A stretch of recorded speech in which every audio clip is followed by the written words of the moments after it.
Leaders say the ordinance was put in place for safety reasons. WCBI's Jory Talley joins us in the studio with more on why this law is on the books. Jory? Joey, the city says it's not against a large public party, but they are against not knowing about one. The 2-year-old ordinance was passed in reaction to a 2014 murder, which took place at a party at the fairgrounds. The ordinances are set up so that the people within the city that are responsible for public safety are notified about the event.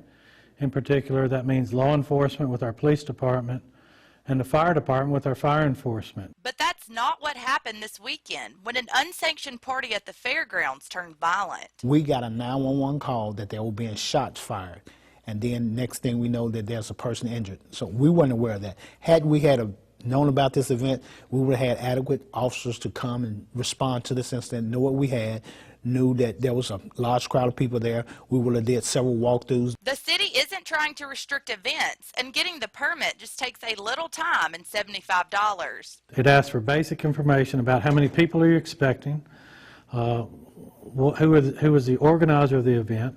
We're also asking for a $250,000 liability policy, just so that if something happens, there's insurance to cover something like that happened. If you don't get the proper permits for your private party, you can expect to find yourself in the same predicament as Jane Jordan. The biggest issue here is that we just didn't want to have an ordinance and not have any teeth in it.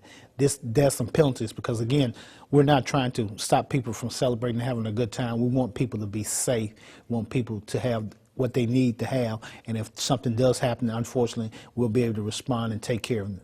Although the fairgrounds is considered private property, it's still considered a public event and requires a permit, but that's not the case for city-owned property. It would already have gone through our offices to where we've already issued the permit. The person's already paid the fee to rent it. So we're not exempting ourselves from our own rules, but we're just not asking for a duplicate because we would have already known about it. The city has approved 19 previous permits, which were all for different events at the fairgrounds. Joey.